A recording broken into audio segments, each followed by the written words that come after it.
Maravilloso poder ver la obra que Dios hace en las vidas de las personas que en un momento dado se cruzan en nuestro camino y por la gracia y misericordia de Dios nos permite en todo momento, ¿verdad?, conectarlos con la familia de la fe. Tuve el privilegio de conocer a Arturo del Ángel porque era compañero de Obed, mi hijo, en la primaria. A los 9, 10 años el Señor los alcanzó y su familia empezó a congregarse. Bueno, en el tiempo pasó y el carácter de Jesús se iba formando en él hasta que él recibió el llamado de Dios para prepararse para el ministerio y tomó la decisión de ir a mi alma mater, Seminario Teológico Bautista Mexicano en Lomas Verdes, Ciudad de México. Y pues ya tiene 2 años allá y es un privilegio y un gozo para mí ceder el lugar para que él traiga la palabra de Dios en este tiempo que el Señor también le permite venir y conectarse con su familia y con la familia de la fe. Bienvenido, Arturo, te amamos y nos gozamos por lo que Dios está haciendo en su vida. Les presento a nuestro seminarista que gracias a sus promesas de fe lo sostenemos en su preparación académica allá en Lomas Verdes y ahora le está sirviendo en Satélite Iglesia Cristiana Campus Lomas Verdes, ¿verdad? Entonces damos el tiempo, Arturo, Dios te bendiga y te use con poder.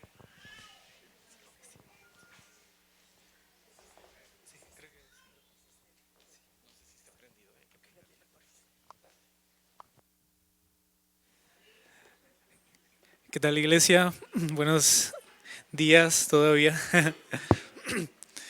Fíjense que ya me acostumbré en el segundo servicio, buenas tardes, porque allá los servicios son a las 10 y a las 12. Entonces, ya cuando llegan los hermanos de las 12, es buenas tardes, hermano, buenas tardes, ¿no? Entonces, bueno, pero ahorita aquí estamos, 9 y 11, y me ando todavía ubicando.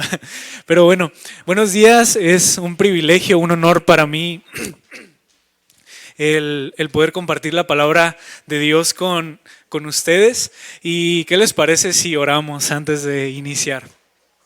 Padre, muchas gracias por tu presencia en este lugar, gracias por tu bondad y tu fidelidad que siempre se ha extendido hacia nosotros. Rogamos para que en este tiempo todo nuestro foco, toda nuestra atención esté centrada en las palabras que tú tienes para nosotros, mi Señor. Pido que cada uno de nosotros dispongamos nuestro corazón, Dios, y queremos hacerlo. Voluntariamente nos disponemos para recibir, escuchar tu palabra atentamente y para que esta misma transforme nuestra manera de pensar, nuestro interior, todo lo que somos, para que cada vez más el carácter de Cristo sea formado en nosotros. También te pedimos, mi Señor, que en este tiempo seas tú quien dirija este mensaje. Y Espíritu Santo, rogamos para que tú nos des sabiduría y entendimiento para retener lo que viene de ti y desechar todo aquello que es malo, Señor, y que no es provechoso para nuestro espíritu y para la edificación. En el nombre de Cristo Jesús, amén. Amén. Pues bien, hermanos, el mensaje del día de hoy tiene por título Inimaginable, el Dios que supera nuestra mente. El día de hoy no se entregó hojita de bosquejo, pero para aquellos que están tomando notas, que traen su cuaderno, este es el título del mensaje del día de hoy, Inimaginable, el Dios que supera nuestra mente. Y vamos a estar meditando en el capítulo 4 del Evangelio de Juan.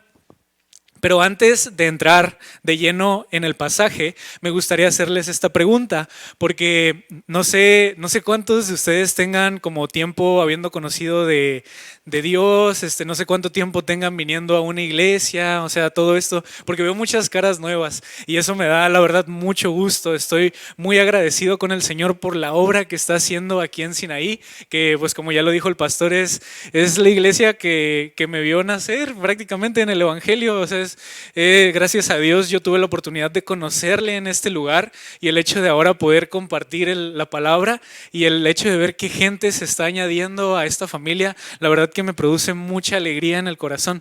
Entonces, por ello es que me gustaría hacerles esta pregunta y me gustaría que levanten la mano aquellos que digan, sí, yo sí. ¿Han escuchado acerca de la soberanía de Dios? ¿Sí? ¿Alguien ha escuchado este término? ¿Sí? La soberanía de Dios, ¿le suena, no le suena? Ok, veo que la mayoría como que no dicen, no, pues ¿de qué me está hablando? ¿No? Vamos a sentar esta base para iniciar con el mensaje.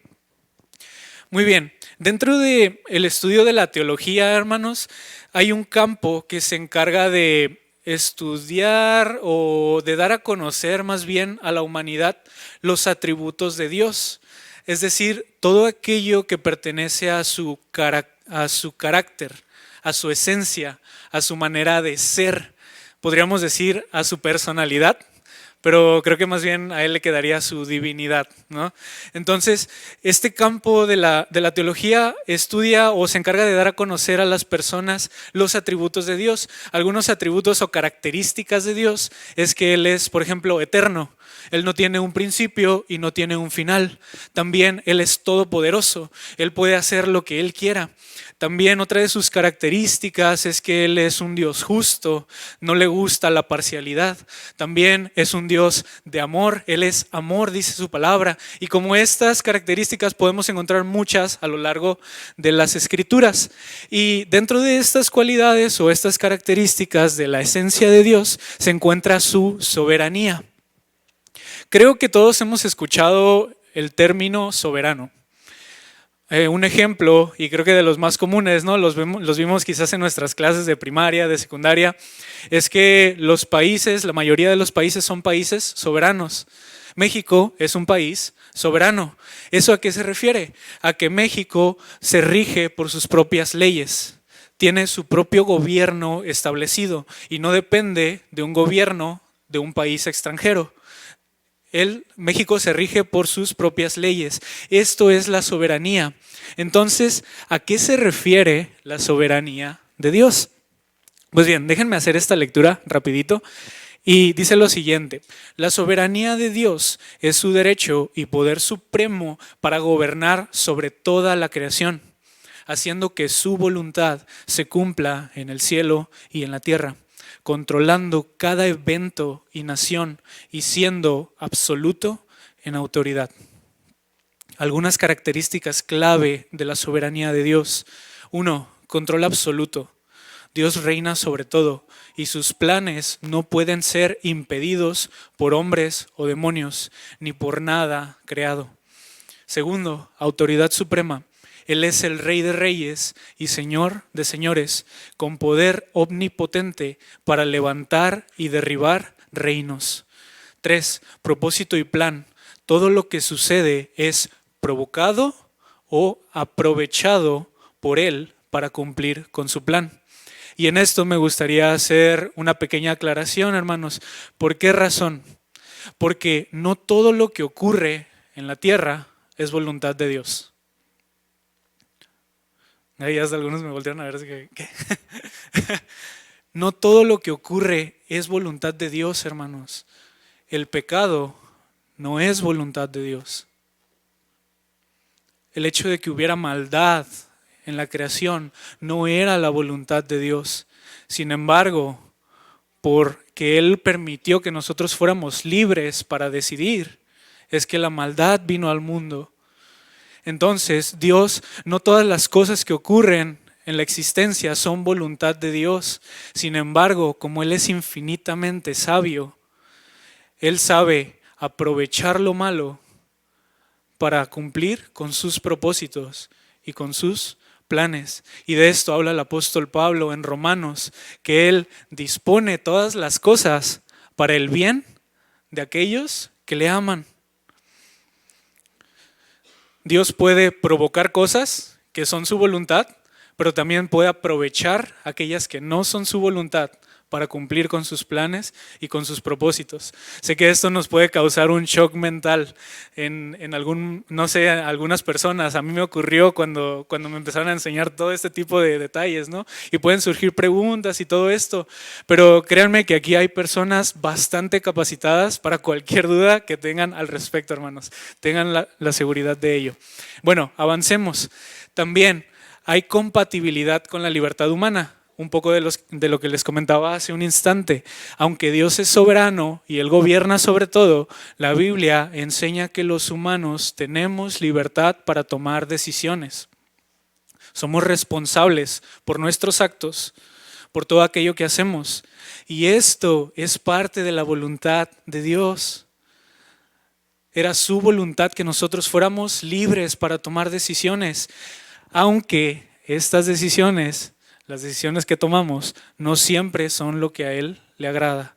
Sin embargo, aquí es donde está la compatibilidad entre su gobierno y la responsabilidad o la voluntad, libertad humana. ¿Ok?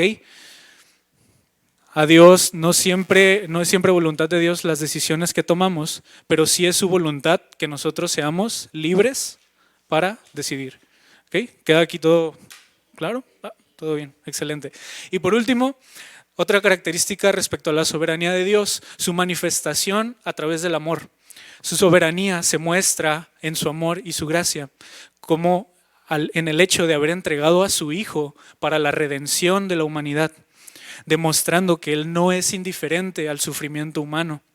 Es decir, Dios sabía que la maldad ocurriría, que el pecado vendría al mundo. Sin embargo, desde el inicio de la creación, Él tenía un plan para rescatar a la humanidad de la condenación eterna.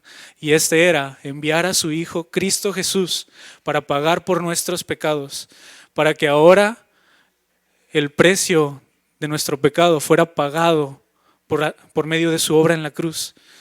Y si nosotros ponemos toda nuestra fe en su obra de sacrificio y resurrección, ahora somos libres de la condenación eterna y tenemos la seguridad de que estaremos con Él por la eternidad. Muy bien. Vaya, hicimos esta lectura respecto a la soberanía de Dios y ¿cómo lo podemos resumir en un español mexicano? La soberanía de Dios lo podemos resumir de la siguiente manera, hermanos. Dios puede hacer lo que se le dé la gana. Él puede hacer lo que quiera, donde quiera, cuando quiera y como quiera. Incluso cuando las decisiones que Él toma chocan con nuestra lógica, con nuestros paradigmas y nuestra manera de ver la vida.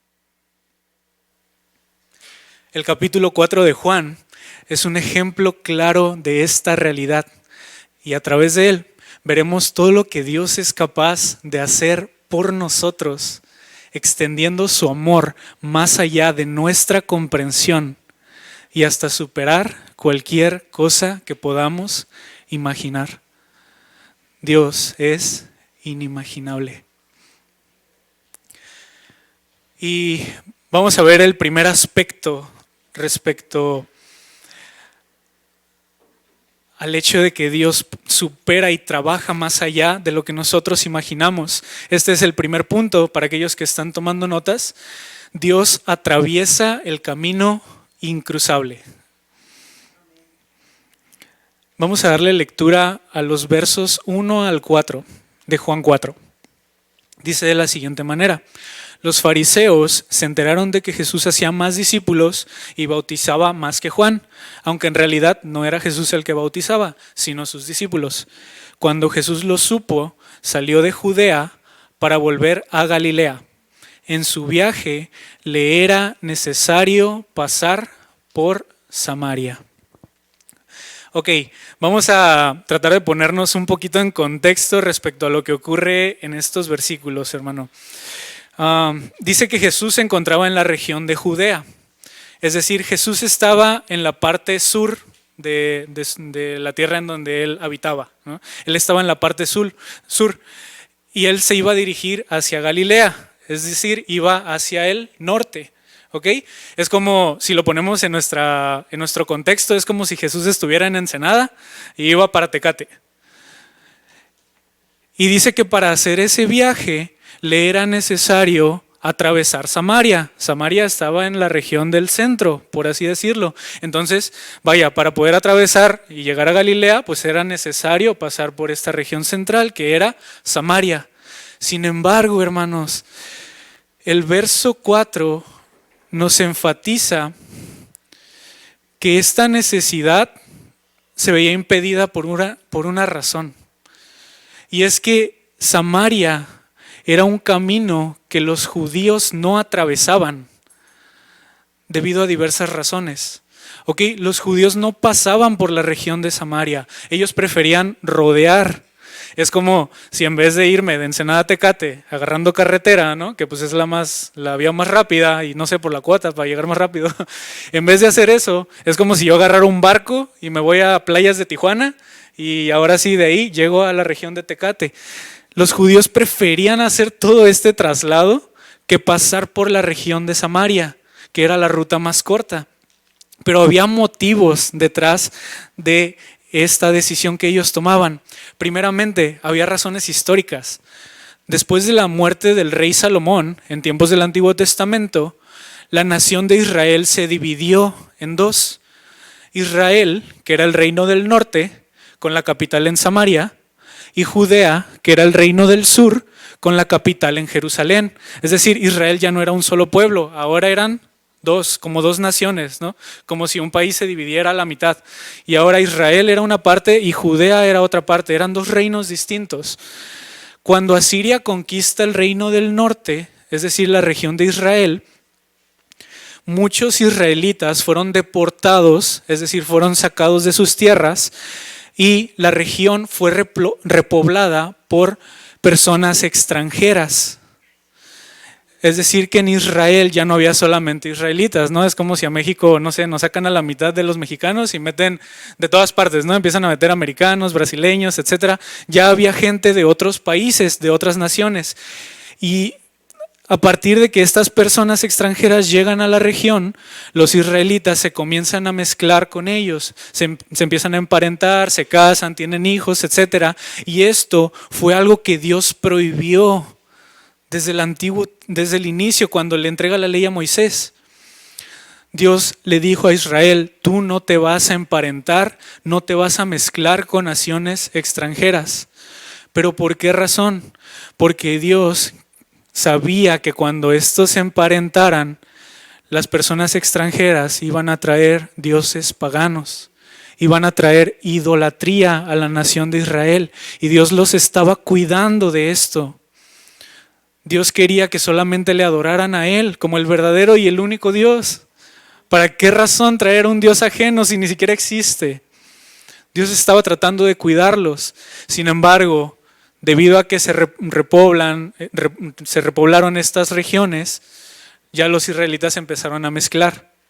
Sin embargo, el reino de Judea, el reino del sur, seguía intacto. Ellos no se habían mezclado. Solamente era el reino del norte el que había atravesado por esto. Produjo, obviamente, esta mezcla étnica y religiosa.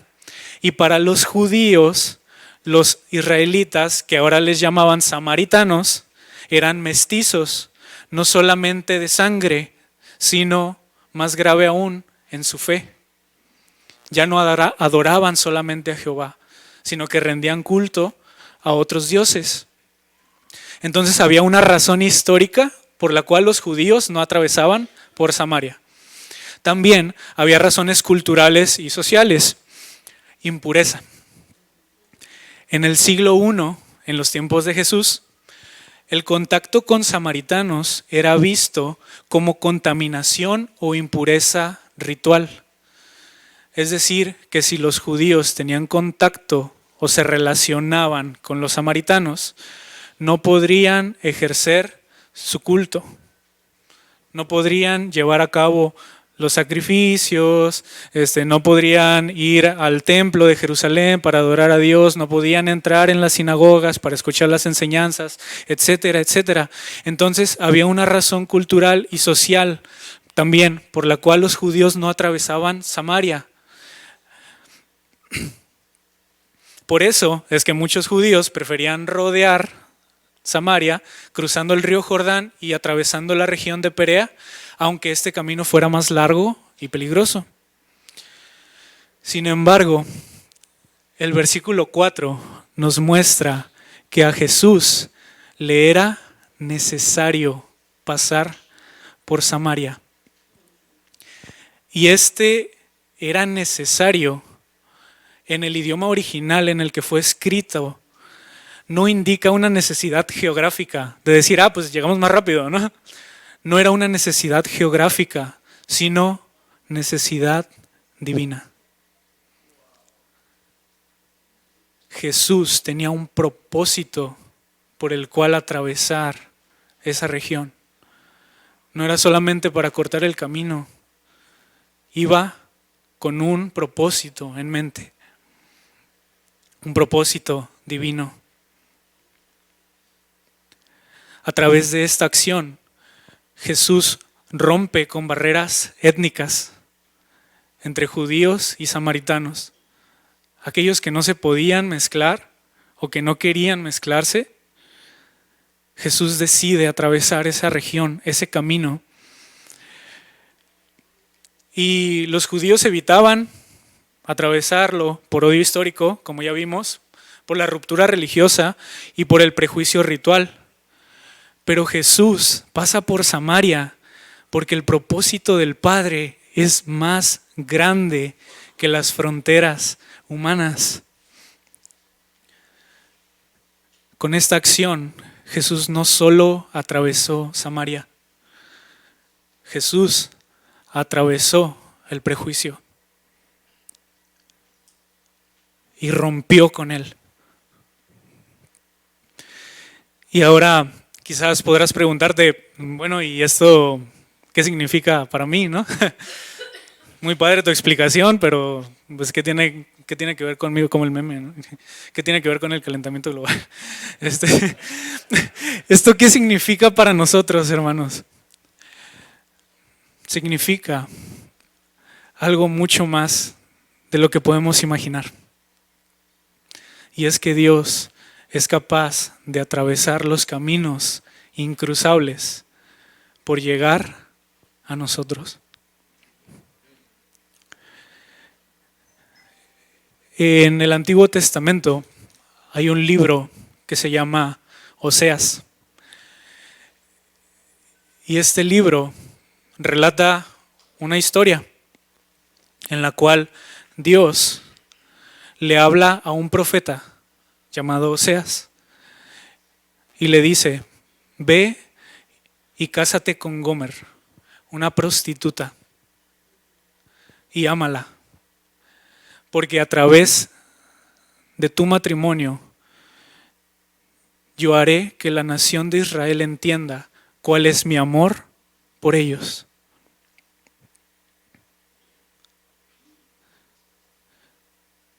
Dios, a través de esta orden que le da al profeta, le hace ver a Israel y a la humanidad cuál es la clase de relación que tiene con nosotros, en el hecho de que Él nos hace parte de su familia y nos ama a pesar de que nosotros somos infieles.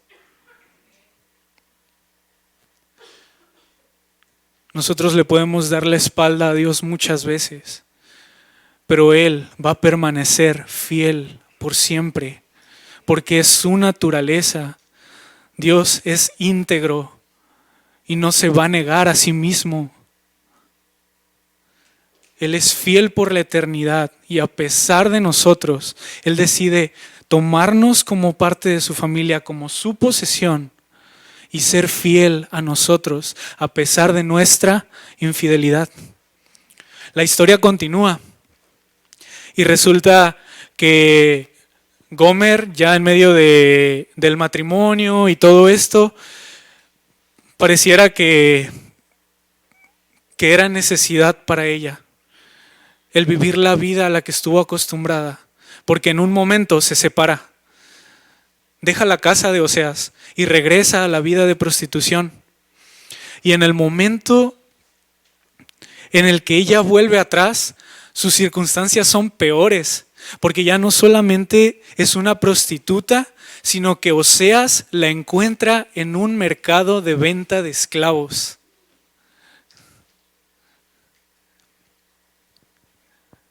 Está en una condición peor. Sin embargo, en ese lugar, Dios le dice al profeta: ve por ella, paga el precio que están pidiendo, tómala de nuevo como tuya y ámala.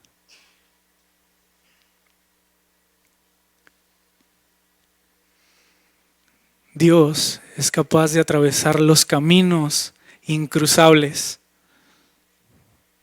para ir por nosotros.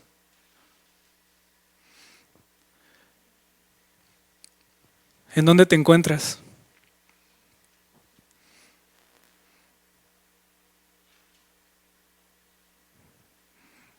¿En dónde estás actualmente? ¿Crees que Dios no sería capaz de ir por ti al lugar en el que te encuentras? ¿Crees en tu mente que Dios no sería capaz de ir por ti al lugar en el que te encuentras? Mira su palabra. Él atraviesa los caminos incruzables por nosotros y nos rescata de cualquier lugar en el que estemos para volver junto a Él.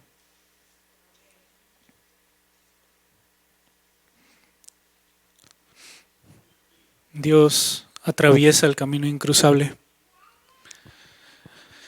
Pero no solamente esto, sino que también, punto número 2, habla con la persona indeseable. Versos 7 al 9. Dice, los discípulos habían ido al pueblo a comprar algo de comer. En eso, una mujer de Samaria llegó al pozo a sacar agua. Una mujer de Samaria llega al pozo y Jesús le dijo, dame un poco de agua. Pero como los judíos no tienen trato con los samaritanos, como ya lo vimos hace un momento, la mujer le respondió, ¿cómo es que tú, siendo judío, me pides agua a mí, que soy samaritana? Como lo vimos anteriormente, Jesús rompe barreras étnicas, históricas y religiosas. Pero no solamente esto, sino que también rompe con barreras morales y sociales al hablar con una mujer y a solas. Esto era mal visto por los judíos. Esto en la cultura judía no tenía razón, pues había una preocupación dentro del pueblo por la pureza moral, por la reputación pública y por evitar todo rasgo de inmoralidad. Sin embargo, Jesús rompe con ese estereotipo y decide hablar con la mujer y a solas. Y además era el mediodía. Y es curioso, porque esta persona no era una mujer cualquiera, según lo que vemos en las Escrituras. Según los datos que se nos da en esta lectura de Juan capítulo 4, podemos notar ciertas características respecto a esta mujer. Primero, era menospreciada y excluida. De por sí, en la cultura judía ya había cierto racismo por el hecho de que fueras mujer. Los judíos menospreciaban a las mujeres. De hecho, hasta la actualidad, en un culto judío, no están en el mismo lugar hombres y mujeres.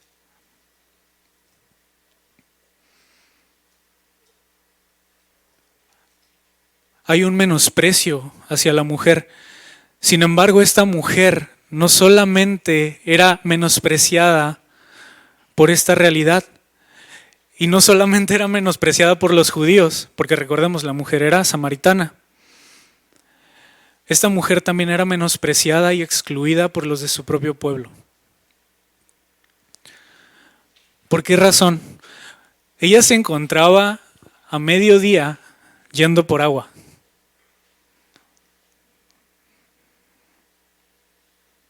Hago la pregunta que hice también hace rato en el culto de las 9. ¿Quién de nosotros en pleno agosto va a mediodía al Calimax a comprar su despensa? Pues, no, en Mexicali, o sea, peor, ¿no? Hace demasiado calor. Preferimos ir ya en la tardecita, ¿no? Ya que bajó el sol, o en la mañana, antes de que salga. O cuando no está tan fuerte todavía. Pues era lo mismo. Y esta mujer estaba a mediodía yendo por agua. Las personas no hacían esto. Ellos preferían ir en la mañana o en la tarde, cuando no hubiera tanto sol. Sin embargo, esta mujer era menospreciada por su pueblo y era excluida. Por eso ella se sentía o se veía en la necesidad de ir a esa hora específicamente. No solamente esto, también era pecadora y de mala fama. Si hacemos la lectura completa del capítulo, notaremos que esta mujer había tenido 5 esposos y ahora estaba en una 6ª relación con la cual no se había casado. Estaba en unión libre. Y por último, también era una persona vacía. Basta con ver este dato. Había pasado por 6 relaciones. Creo que es suficiente para notar que algo en su interior no estaba bien. Había un vacío que no podía llenar, algo que estaba buscando y que no encontraba.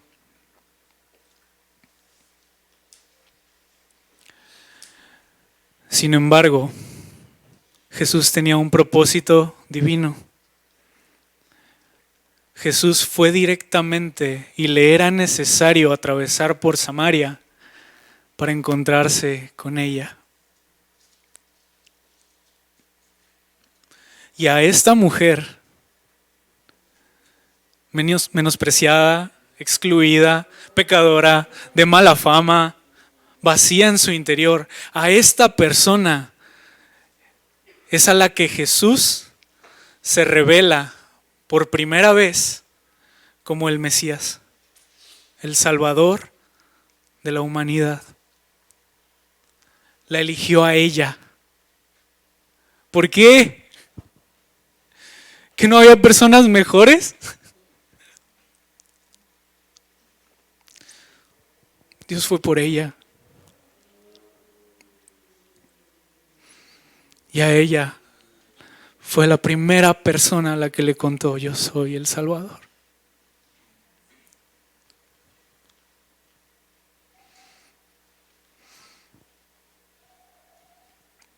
Quizás te hagas esta misma pregunta. ¿Por qué a mí, Señor?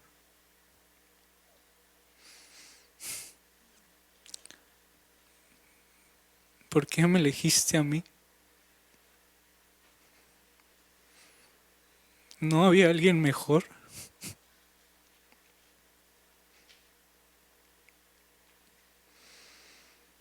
¿No es cierto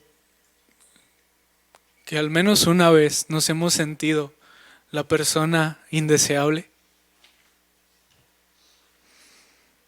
El menospreciado, el excluido, el pecador.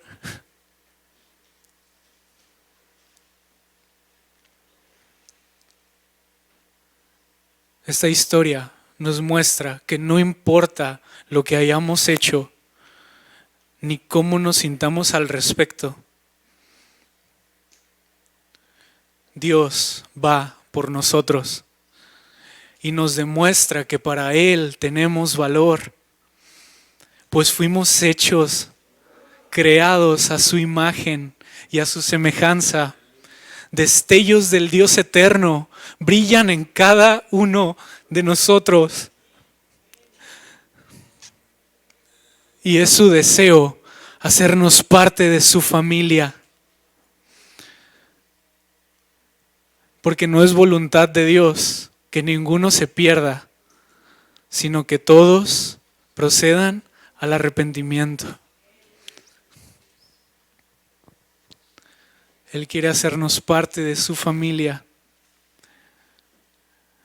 Incluso el salmista en una ocasión expresó: aunque mi padre y mi madre me abandonaran, con todo, el Señor me recibirá y se hará cargo de mí. Él habla con la persona indeseable. Y por último, punto número 3, Él perdona lo imperdonable. Versos 16 al 18. Jesús le dijo a la mujer: ve a llamar a tu marido y vuelve acá. La mujer le contestó: no tengo marido. Jesús le dijo: bien dices que no tienes marido, porque has tenido 5, y el que ahora tienes no es tu marido. Es cierto lo que has dicho. Jesús le reconoció su sinceridad. Y como lo acabamos de mencionar, esta mujer ya había pasado por 6 relaciones.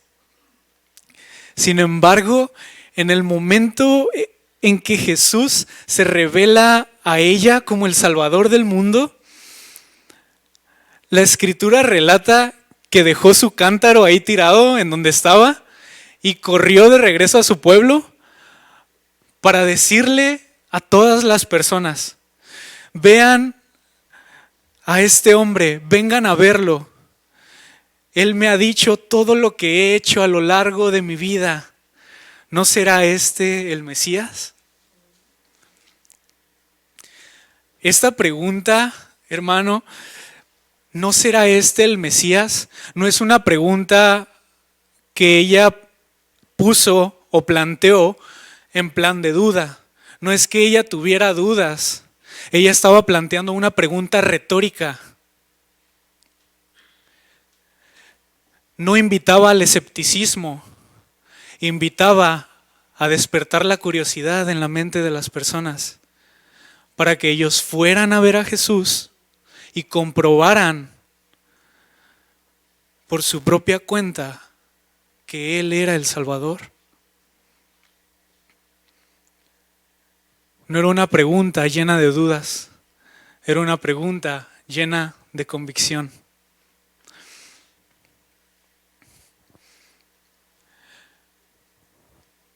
A través de esto, ¿qué podemos ver? Podemos ver que la mujer tuvo fe. En el momento, se escuchó como Toretto, ¿no? Tuve fe.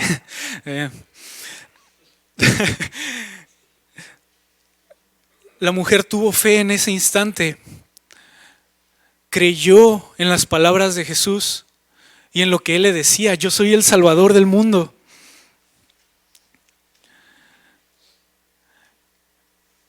Y a través de la fe, como cada uno de nosotros, estoy seguro de que esa mujer recibió el perdón de sus pecados. Y Jesús la recibió como parte de su familia. De hecho, el apóstol Pablo, años más tarde, lo expresó de la siguiente manera: que si confesares con tu boca que Jesús es el Señor y crees en tu corazón que Él le levantó de entre los muertos, serás salvo.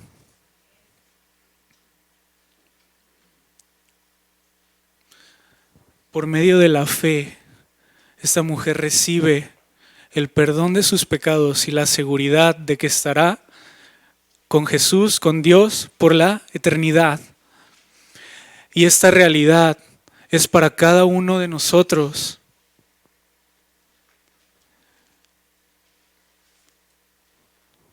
No importa qué es lo que hayamos hecho en el pasado, si decidimos arrepentirnos de nuestros pecados, los confesamos a Dios y dejamos de confiar en nuestras propias fuerzas, empezamos a confiar en el sacrificio de Cristo, porque la obra de Jesús, su muerte en la cruz y su resurrección fueron para pagar nuestra deuda.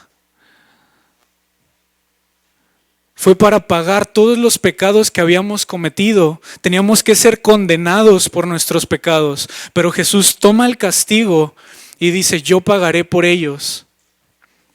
Esta es la historia de Gomer y Oseas. Oseas paga por Gomer.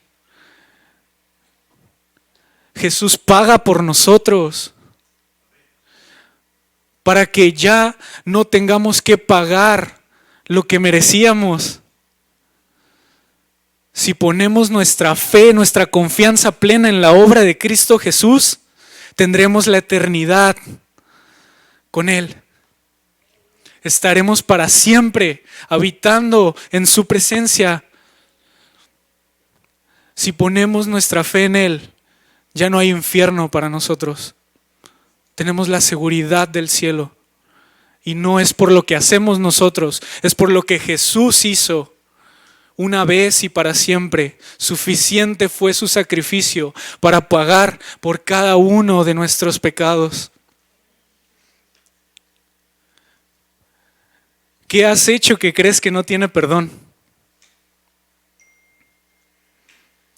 ¿Hay algún pecado con el que has estado cargando, creyendo que no tienes el perdón de Dios? Mira a esta mujer. Mira lo que hizo. Y Jesús la perdonó. Mira las Escrituras. Y mira a un David que fue asesino. Y no cualquier asesino.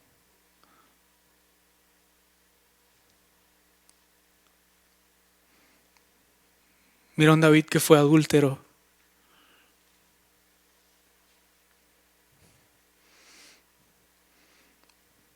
Mira a sus discípulos que eran radicales,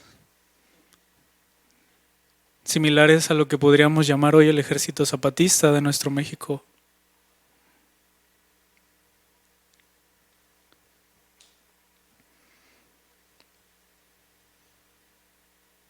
Mira a aquellos que eran ladrones, un Mateo, cobrador de impuestos, que se aprovechaba de la gente, seguramente.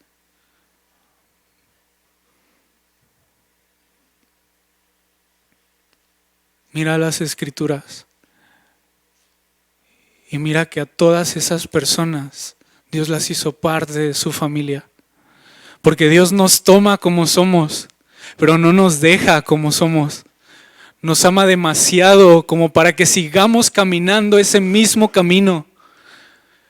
Él nos toma y nos transforma. Después de un encuentro con Él, no volvemos a ser iguales.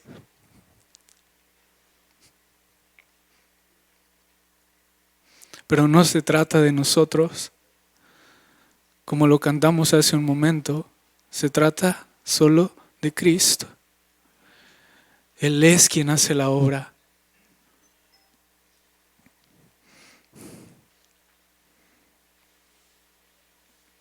¿Crees que has hecho algo que no tiene perdón? Déjame decirte en el nombre de mi Señor que lo tienes. Solamente tienes que pedirlo.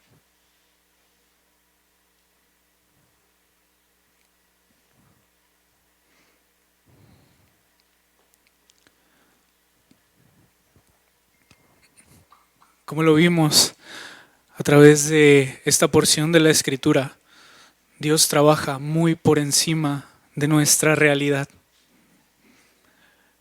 y trabaja muy por encima de lo que podemos pensar o imaginar. Él rompe con nuestros paradigmas, rompe con nuestros sistemas de pensamiento. Él es inimaginable. Y en su soberanía, en su gobierno sobre todas las cosas, se mueve en misericordia para actuar a nuestro favor. Nuestra tarea, confiar plenamente en Él.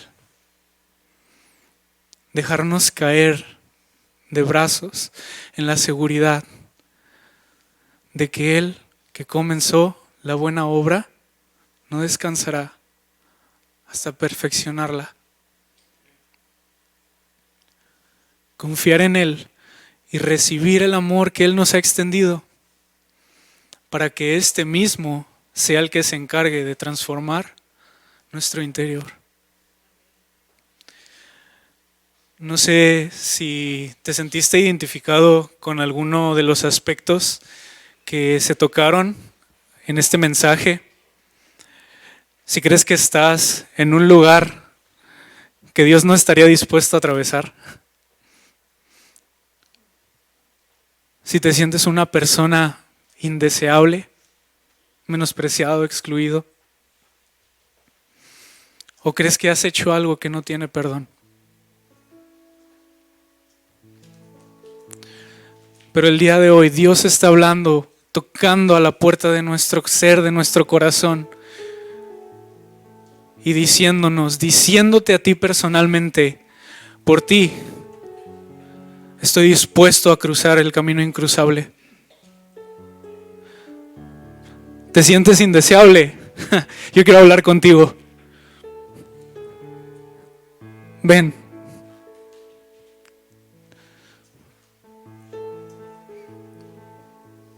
Sientes que no tienes perdón. Hijo, mi perdón está abierto.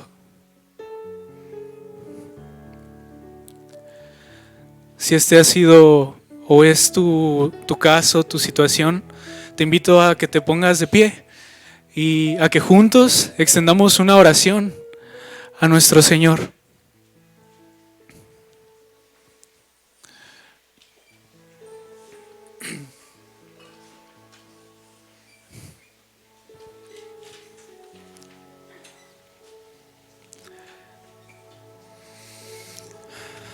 Padre, muchas gracias porque tú trabajas más allá de lo que podamos imaginar.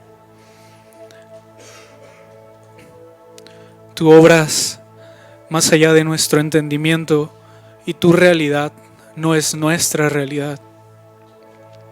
Gracias por tanta bondad, por tanta fidelidad, por tanto amor, extendidos y desbordados sobre nosotros. En demasía, nuestra copa está rebosando. Gracias porque tú atraviesas los caminos incruzables.